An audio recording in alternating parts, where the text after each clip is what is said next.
오늘은 연역법과 기납법에 대해서 알아보겠습니다. 논리학은 추론과 논증을 다루는 학문입니다. 그 중에 논증하는 방법 중에 연역법과 기납법이 있습니다. 자, 찬찬히 한번 보겠습니다. 흔히 우리 추론이라는 것은 몇 개의 명제로부터 다른 명제가 유도된다는 것을 주장하는 것입니다. 논증이라는 것은 우리가 흔히 정명이라고 이야기하는 건데요. 이 녀석은 참이라고 인정되고 있는 몇 개의 명제로부터 유효한 추론에 의해서 다른 명제가 참임을 나타내 보이는 겁니다. 어떻게 보이는지 크게 두 가지 연역법과 기납법을 가지고 한번 살펴보겠습니다. 이 연역법을 거미에 비유합니다. 그리고 기납법은 개미에 비유합니다. 자, 구체적인 설명에 들어가기 전에 거미는 동물일까요?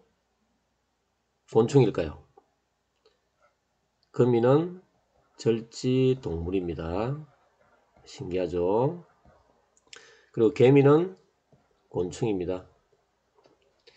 그러니까 동물과 곤충의 비교일 수도 있습니다. 그리고 거미의 가장 큰 특징은 뭘까요? 거미와 개미가 모이를, 음식을 구하는 가장 특징적인 것이 뭘까요? 거미는 거미줄을 쳐놓고 그리고 자기 모이를 기다리고 있는 거죠. 그리고 개미는 일일이 모이를 찾아다니면서 하나씩 구한 다음에 자기 집에다가 보관을 할 겁니다. 이런 두 거미와 개미의 음식 구하는 특징, 이 부분을 생각을 해 두시기 바랍니다. 좀 더 구체적으로 설명을 해 보겠습니다. 연역법은 대표적인 예가 3단 논법입니다. 사람은 죽는다. 대전제죠. 이건 진리죠. A는 사람이다. 이걸 소전제라 그럽니다. 그러니까 당연히 A는 죽는 거죠. 그래서 대전제, 소전제, 이런 전제가 굉장히 중요합니다. 전제가 결론의 결정적인 근거가 되는 겁니다. 사람은 죽는다라는 일반적 원리로부터 특수한 것을 끌어냅니다. 이 전제로부터 결론이 필연적으로 이끌려 나옵니다. 주로 수학적 문제 해결에 쓰이는 논증입니다. 왜 수학적 문제 해결에 이 연역법이 사용되는지는 조금 이따가 구체적으로 이야기를 하겠습니다.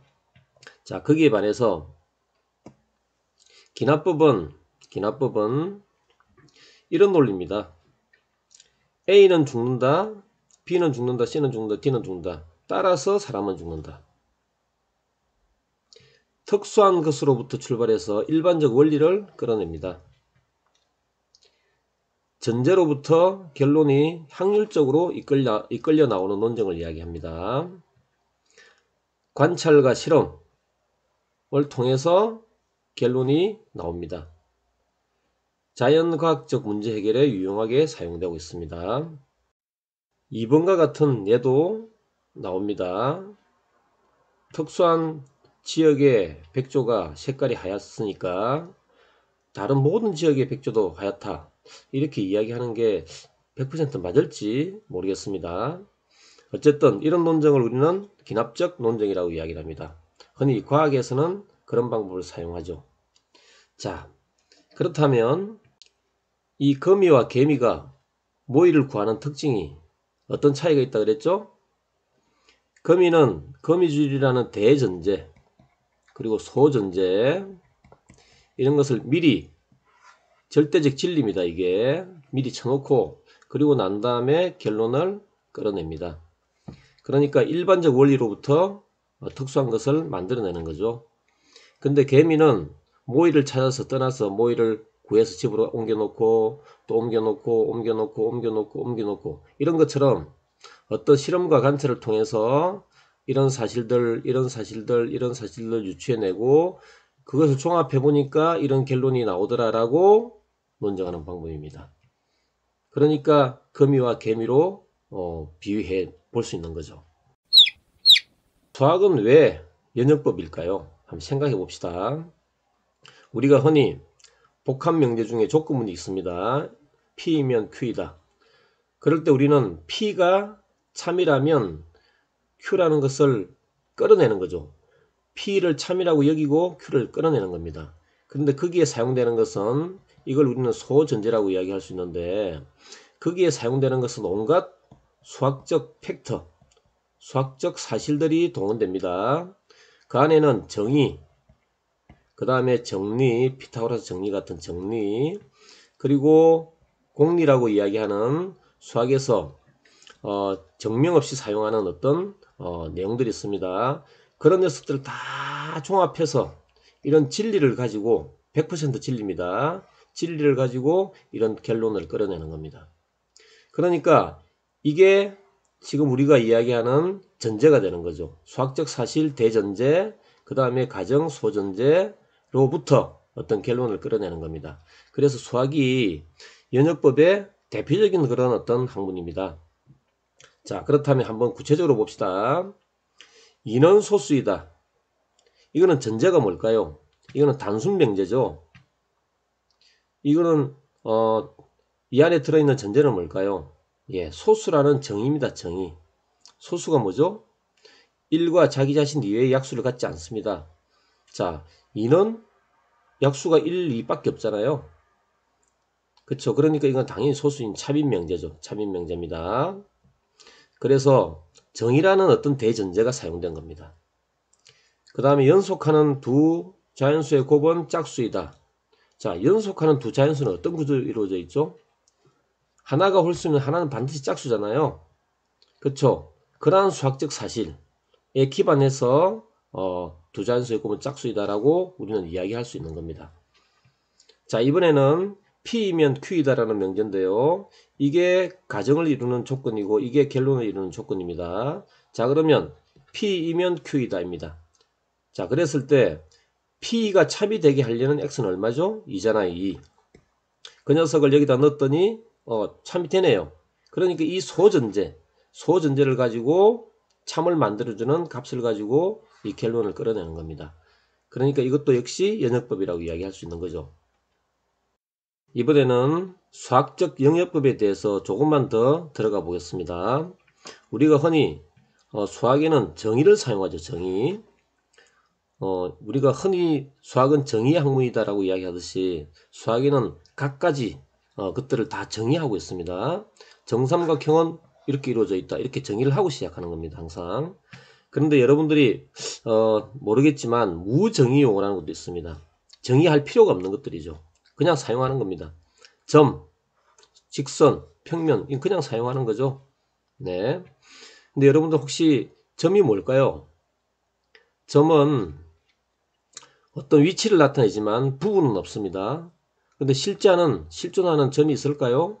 우리가 점을 찍는 순간 그 점을 현미경으로 확대하면 이렇게 부분이 생기는 거죠. 이렇게 부분이 생기면 이건 이미 점이 아닙니다. 그래서 이 세상에 실존하는 점은 사실은 없습니다. 수학적 의미에서는. 그래서 수학에서는 점을 사용하면서 설명하지 않고 사용하면서도 이렇게 이야기합니다. 부분 없이 위치만 표현하는 것이다. 이렇게 이야기합니다. 그렇게 자, 그 다음 정리라는 것도 여러분들이 이건 배웁니다. 교과서에 나와 있는 것들이죠. 피타고라스 정리 같은 것. 이거는 반드시 증명을 통해서 나온 것들이지만 다른 명제들을 증명할 때 그럴 때 많이 사용되는 겁니다. 그런 기본적인 명제다. 이렇게 생각을 하면 됩니다. 자, 그리고 공리란 말을 여러분들이 지금 처음 들어보시는 친구들이 있을 텐데요. 이것도 명제는 명제인데 증명하지 않고 그냥 옳다고 여기는 것들을 우리는 공리라 그럽니다. 예를 들면 모든 직각은 서로 합동이다. 당연한 말이죠. 이런 것들을 우리는 그냥 인정하고 사용한다는 겁니다. 이런 걸 기본 명제라고 이야기를 합니다. 자, 그리고 공리계라는 게 있는데 뭐냐면 이런 정의, 무정의 용어, 공리 이런 것들을 사용해서 만들어내는 어떤 체제입니다. 체계. 이 수학적 팩트라는 거죠. 자, 우리는 공리계에는 뭐 기하학의 공리의 대표적인 게 뭐냐면 유클리드 원론입니다. 유클리드 원론은 5개의 공리와 공존을 가지고 그리고 24개의 정의를 가지고 무려 465개의 명제, 여러분들이 흔히 사용하고 있는 대부분의 명제들을 기하학에 사용되는 명제입니다. 다 이 방법으로 끌어냈는데 정말 위대합니다. 어떻게 이렇게 논리적으로 이런 결론들을 만들어낼까? 유클리드 원론이 대표적인 기하학의 공리계입니다. 그리고 JFC 공리계라는 것은 여러분들이 사용하는 집합론을 이런 JFS 공리계 내에서 서로 모순 없이 사용하고 있습니다. 자연수는 페아노 공리계에서 사용하고 있습니다. 이런 공리계는 서로 모순이 없어야 됩니다. 그 내부에서. 그리고 그것으로부터 어떤 정리들을 끌어내는 겁니다. 자, 수학적 경력법에 대해서 다시 한번 구체적으로 말씀드리면, 흔히 우리가 명제를 이런 구조로 이루어져 있습니다. 그럴 때 이 P와 소전제와 수학적 사실들, 그 수학적 사실이 뭐냐면 이런 공리계 자체를 이야기하는 겁니다. 무슨 말씀인지 알겠죠? 이 공리계는 무조건 진리입니다. 진리, 100% 진리라고요.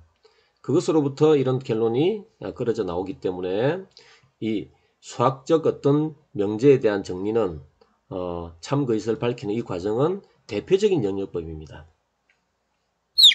자, 잠깐만 다시 거미와 개미로 돌아가겠습니다. 대전제, 소전제, 거미줄. 무슨 말씀인지 알겠죠? 이 거미줄의 먹이가 어떤 정리, 어떤 명제가 결론이 탁탁 와서 붙는 거죠. 무엇으로부터? 이 대전제로부터. 거기에 반해서 개미는 어떤 관찰과 실험하고 그 결과를 통해서 이렇게 되겠네 라고 이렇게 결론을 내리는 겁니다. 이 비유가 적절하죠? 거미와 개미, 연역법과 기납법. 여러분들 꼭 기억하십시오. 자, 퀴즈의 시간입니다. 연역법과 기납법을 한번 찾아봅시다. 1번 가는 포유류는 심장이 있다. 이거 대전제 참이잖아요. 항상 진리잖아요. 그리고 모든 사람은 포유류다. 맞죠? 그러니까 사람은 심장이 있다. 대표적인 3단 논법입니다. 이건 연역법이죠. 자, 그 다음에 관찰했습니다.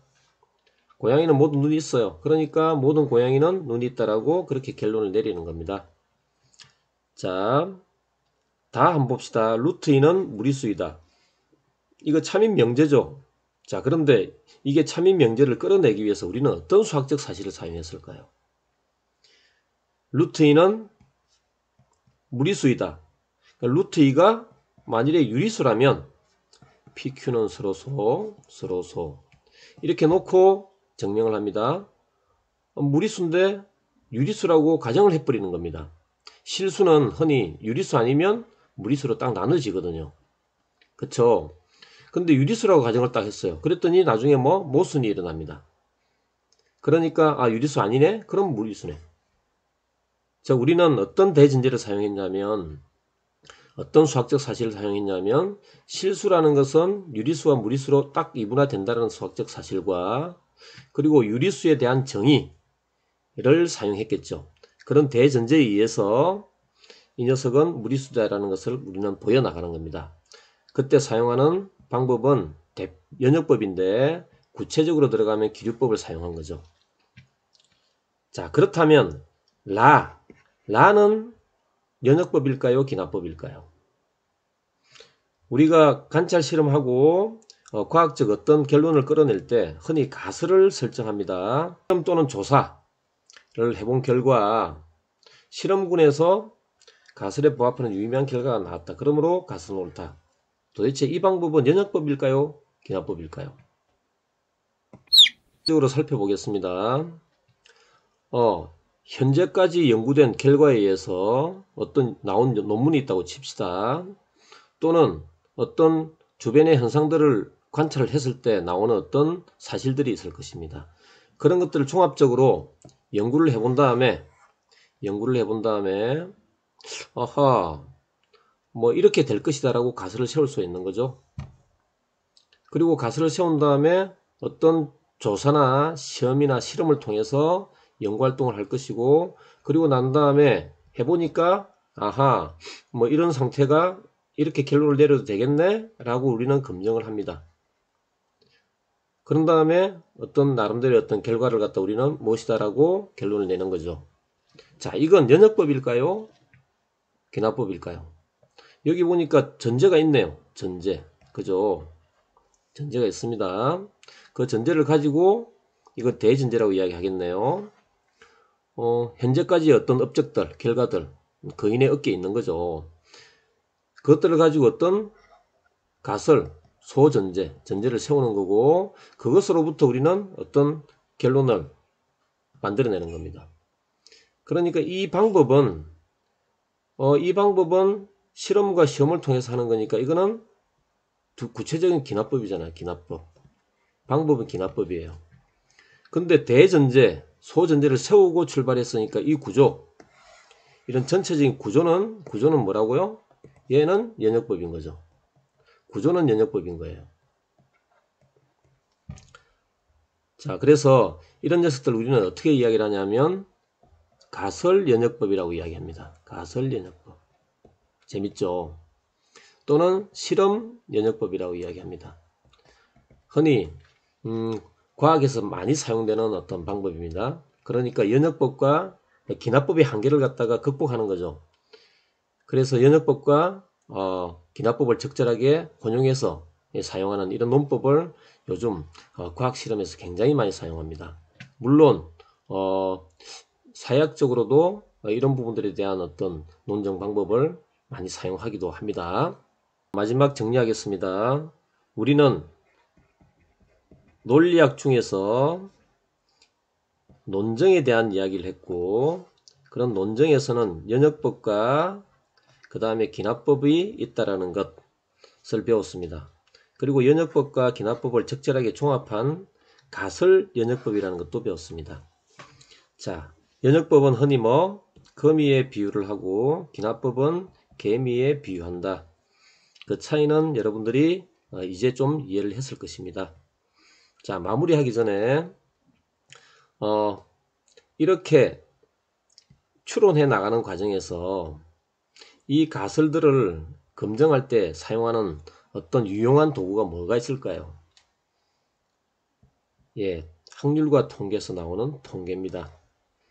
각가지 검증 방법으로 T검증이니 회귀 분석이니 각가지 그런 검증 방법으로 이런 결론이 이 정도로 나왔으면 이거는 유의미하다 하지 않다를 판단하는 도구가 통계학입니다. 앞으로 21세기 가장 섹시한 직업은 통계학입니다. 여러분들도 이 점 관심을 가지고 염두에 두십시오. 자, 오늘 수업은 여기까지 하겠습니다.